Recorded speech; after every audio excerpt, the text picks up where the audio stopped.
Hi there, and welcome back to the Integrative Counselor, Integrating Mind, Body, and Beyond, where we explore the art of science and holistic wellness. I am your host, Julie, an integrative counselor who is passionate about helping you cultivate a life that feels aligned, intentional, and fulfilling for you.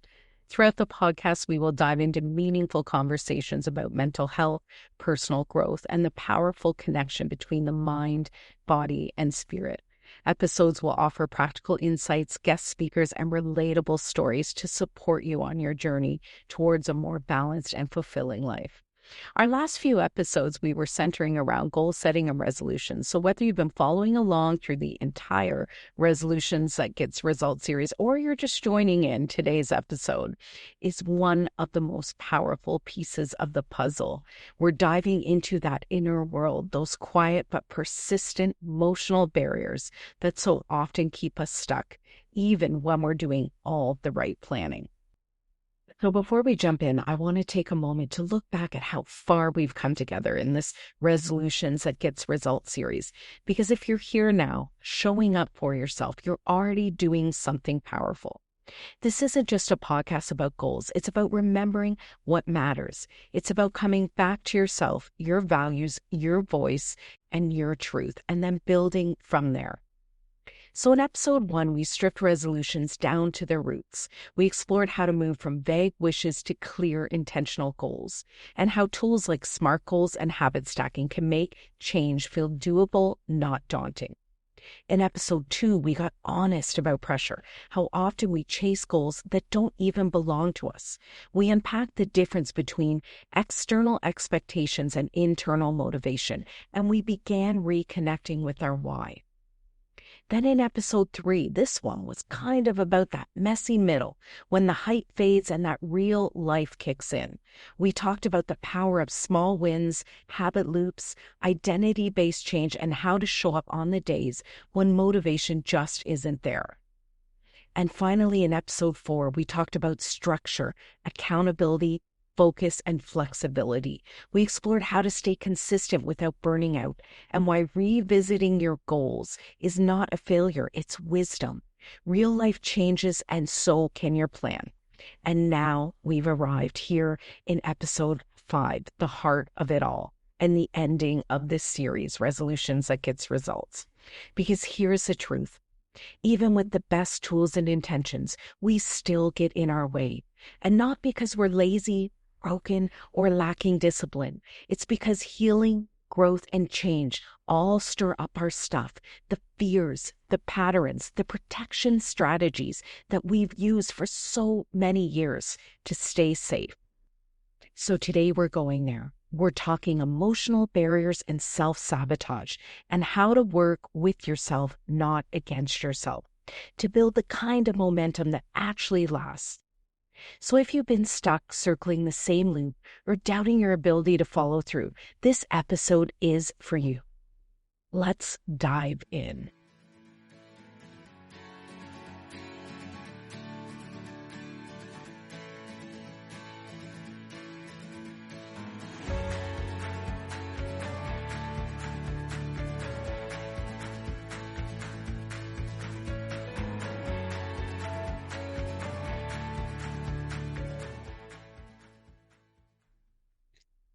So why do we get in our own way? You've done the work, you've set the goals, you've shaped the habits, and you've created the space for growth. You've shown up with intention, heart, and hope. And yet maybe you felt yourself hesitate. You felt yourself pause. And you felt yourself begin to pull back, even when part of you deeply, deeply wanted to just move forward. You find yourself stuck in the same loops, the same patterns that maybe once kept you safe, but now they're keeping you small. Let this land gently, folks. You're not failing.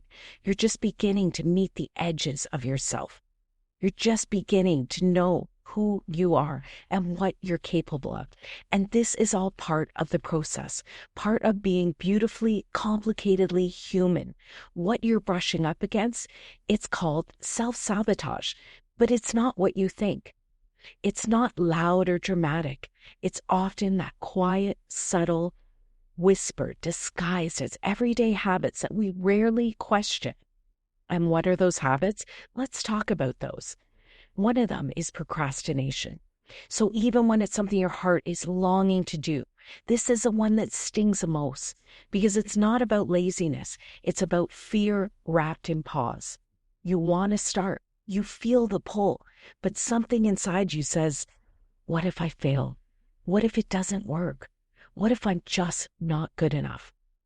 So you wait. You scroll, you clean, you tell yourself tomorrow I'll start. But really, you're just protecting yourself from the vulnerability of showing up for what matters. And perfectionism, another one. We're setting the bar so high for ourselves that we never even get to begin. We're setting it to be something that's absolutely unattainable in the first place. Perfectionism convinces you that unless it's flawless, it's just not worth doing. You spend hours tweaking, second-guessing, reworking, only to abandon it altogether. Because deep down, it's not about standards. It's about safety. If you never start, then you never risk being seen. If you never finish, then you never risk being judged. Another is negative self-talk. That voice inside you that whispers, you're not ready, you're just not enough. That voice doesn't shout, it whispers, and it's quiet and it's relentless. It's a who do you think you are that creeps in just as you're about to step forward. It feeds on old wounds and unmet needs. It convinces you that your dreams are too big and your skills are too small. And over time, you start to believe it. Another one is avoidance, numbing out, scrolling, staying busy, anything just to avoid what feels uncomfortable for us. Avoidance, it isn't just distraction. It's self-protection in disguise. It's the instinct to reach for your phone, pour another drink, open another tab, anything not to feel what's beneath the surface. The sadness, the shame, the uncertainty of it all. We avoid because it feels too much. And avoidance doesn't make it disappear. It only delays the healing. And finally, doubting your own worth, your voice, your ability to follow through. This one lives in the body. It's that heavy pause before speaking. It's that reluctance to share your ideas. It's that tendency to just downplay your brilliance. It's a deep-rooted belief that maybe you're just not good enough, not strong enough, and not capable. It shows up as hesitation, comparison, and a fear that if people saw the real you, they'd turn away. But the truth is, your worth was never up for debate in the first place. And maybe that's the real work, not to push past these fears, but to pause long enough to understand why they're there. To sit beside that part of you that's afraid, to hold its trembling hand and to whisper, I see you, and we're doing this together. Because healing isn't a battlefield. It's not about conquering fear. It's about befriending it, inviting it in without letting it steer, letting your courage be the one who chooses the next step. And each time you move forward with compassion, even if it's just one breath, one small choice, that is your chance to rewrite your story. Not from force, but from tenderness. Not because fear disappears, but because love leads instead. Sometimes what looks like self-sabotage is really just self-protection in disguise. It's not that you're lazy or undisciplined or lacking motivation. It's that some part of you is whispering, slow down. This doesn't feel safe. And that part isn't wrong for being afraid. It's carrying something, whether that's a memory, a fear, a wound that maybe hasn't had the space to heal yet. Self-sabotage isn't the enemy. It's the echo of a younger version of you, trying to keep you from being hurt again. So instead of pushing through, we pause, and we listen, and we ask, what is underneath this resistance? And here are some of the tender truths that we might find there. Maybe it's fear of failure. It looks like, what if I pour my whole heart into this and it still doesn't work? So you hold back. not because you don't care, but because you care so deeply that it terrifies you. Maybe it's fear of success. What if everything changes and I lose control? Because sometimes growing means letting go, and that can feel just as scary as staying stuck. And maybe it's perfectionism. You find yourself saying, if I can't get it right, I won't even begin. It's not apathy, it's the ache of caring too much and the fear of being seen in your imperfection.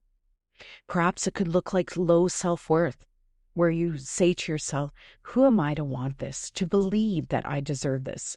That ache makes you shrink. That convinces you that some dreams are meant for others, but not meant for you. Or it could be imposter syndrome. That could look like, what if they find out I'm just not enough? Even after all your work, all your growth, that old voice still lingers, casting doubt. And maybe it's unhealed trauma, when your nervous system mistakes progress for danger, because it remembers what it costs to be invisible, the rejection, the loss, the pain. And here's where the shift happens, not by forcing yourself forward, but by gently naming what's been hidden, by wrapping compassion around the places that feel most afraid, by reminding yourself you are not broken, you're simply becoming. So let's take a gentle pause here, not to fix, not to figure it all out, just to witness with honesty and tenderness. Bring to mind a moment when you found yourself pulling back, when fear or doubt crept in and began to steer the wheel. And ask yourself, what stirred in your body in that moment? What story was your mind telling you? And what were you trying to protect yourself from? Now place your hand over your heart and let it be a reminder you are here and you are trying. Offer yourself the same compassion you'd give a friend and gently say to yourself, I'm doing the best that I can. It's safe to take small steps. I don't have to have it all together to be worthy of trying. And as you sit with that awareness, hand over heart, soft and steady, maybe you'll begin to notice something else. Maybe you notice the pull inside, the one that wants to grow, and then the one that wants to stay safe. Both are a part of you. And this is where understanding meets grace, because what you're experiencing isn't weakness or failure. It's a natural response from a nervous system doing its best to protect you. Let's explore that tender space between desire and hesitation a little deeper. Let's talk about the psychology behind self-sabotage. So when we reach for more joy, more success, more visibility, our brain doesn't always cheer us on. Instead, it whispers, this is unfamiliar. This feels too risky. Let's just stay where it's safe. It's not that anything is wrong with you. It's that your nervous system has been wired through experience and survival to equate the unknown with danger. So even when your heart wants expansion, your subconscious might pump the brakes because growth often feels like uncertainty, and uncertainty can feel like a threat. From a neuroscience perspective, the amygdala, your brain's alarm system, is wired to detect perceived threats. But it doesn't distinguish between physical danger and emotional risk. Even if what you're moving towards is beautiful, a new love, a long-held dream, a moment of joy, your nervous system might still send out a warning. Not because it's wrong, but because it's new, it's unfamiliar, and it's uncharted. And oftentimes that can just feel unsafe. This is why even the good stuff can feel triggering to us. And this is what psychologist Gay Hendricks refers to as the upper limit problem in her book, The Big Leap. That quiet unconscious ceiling we hit when things start going well, when joy starts to rise, when love starts to land, and when the dream starts to take form. But something inside of us says, whoa, this is too much. This is too fast. And maybe this is just too good to be true. So we stall, we begin to scroll, and we procrastinate. Not because we're lazy, but because our system is trying to protect us. These detours aren't failures. They're safety strategies in disguise. And here's the gentle truth. You are not broken. You have been doing your best to feel safe. Your nervous system is doing its job. It just hasn't learned a new definition of safety yet. And the truth is, safety can be created. You can teach your system how to feel secure in expansion step by step. And with time and care, your body can learn to feel secure again, even in growth, even in the new. You can learn to stretch without snapping, to expand without abandoning yourself, and to rise and stay risen. Because while your brain might still be cautious, your soul knows you're ready for more. And that brings us to the invitation. If your brain has been trying to protect you, holding you back from what feels unfamiliar, it's not that something's wrong with you. It's that you learned to stay safe in ways that made sense at the time. And now you're ready to try something new. But what if you could begin to create a new kind of safety? One where growth doesn't require urgency or pressure, where healing doesn't mean rushing past fear, but gently walking with it, where you don't have to be ready. You just have to be willing to take one small, kind step. So how do we begin? Well, we start with compassion, and we start small. Let's explore 5 simple soul-honoring ways to begin gently rewiring those patterns so you can create safety in your nervous system, clarity in your steps, and alignment in your goals. And here's how. The first step is to name it. Awareness is a first exhale. Before we can shift anything, we have to see it clearly. Is it perfectionism that's quietly calling the shots? Avoidance dressed up as productivity? Procrastination rooted in the fear of being seen? Name it, not to judge it, but to understand it. Because once we name it, we create space towards healing it. And when we name it, we can begin to understand what it's asking for. Validate the emotion is the next step. So instead of pushing it down or trying to think your way out, pause and meet the emotion with softness. Say to yourself, it makes sense that I feel this way. I'm human. I'm doing the best I can with what I know. Validation doesn't mean you stay stuck. It means you start from compassion instead of criticism. Next is to create inner safety. Your nervous system needs to feel safe to grow. Use grounding practices to soothe the fear before asking yourself to stretch. That could be breath work, movement, even a gentle walk, placing a hand over your heart, or repeating simple phrases like, in this moment, I am safe. I don't have to rush. Let your body feel held so your mind can begin to open. Next step is to take micro actions. Big leaps are beautiful, but often it's the tiniest steps that move us forward.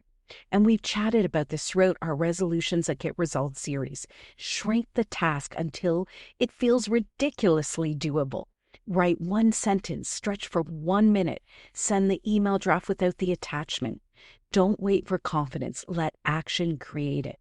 Momentum is born from motion, not from perfection. And finally, revisit your why.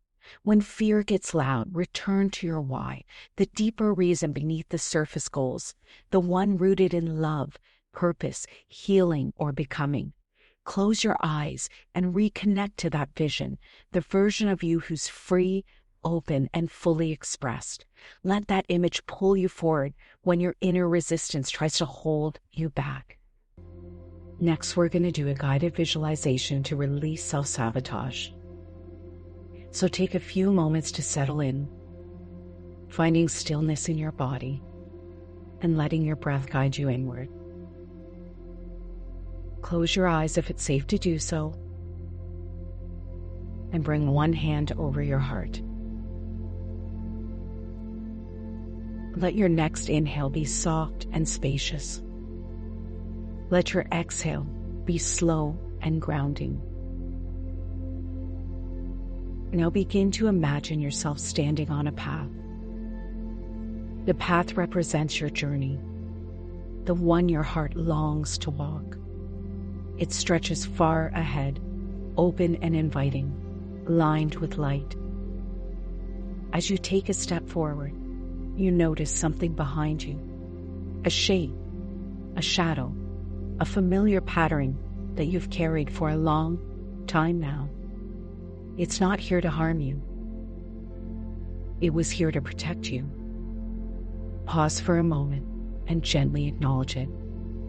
Let it know, I see you. Thank you for trying to keep me safe. And now if you're ready, imagine releasing it. Maybe you gently place it down. Maybe you visualize it dissolving into the light. Or maybe it simply softens and steps aside. With your next inhale, breathe in freedom. And with your next exhale, release what no longer serves you. Now see yourself continuing forward, lighter, clearer, and with every step you walk in alignment with who you're becoming. A version of you that is grounded, open, and deeply enough, exactly as you are. Let this vision stay with you. Let it anchor you when resistance arises. Let it remind you, you don't have to be perfect to be powerful. You just need to keep walking with compassion in your stride. And when you're ready, slowly open your eyes and carry the softness with you. So as we begin to loosen the grip of old patterns, as we make space for new safety and new stories, let this truth land gently. The most powerful shift isn't in pushing harder. It's in partnering with yourself, not in trying to fix who you are, but in learning to walk beside yourself with tenderness. You don't need more pressure. You need more presence. You don't need to move faster. You just need to feel safe enough to move at all. You don't need to be perfect. You just need to begin again. Because true progress isn't a straight line. It's a spiral. It's found in the return, again and again, back to your why, back to your breath, back to your heart. You're not behind. You're not broken. You're not failing. You are becoming. So before we go, a gentle invitation. Integration takes practice. So as you move through this week, I invite you to pause with presence and to lean into these small but powerful reflections. Reflect upon what patterns tend to block you when you feel close to success, and how can you meet them with compassion instead of criticism. Carve out a few quiet moments and return to a favorite visualization or grounding practice.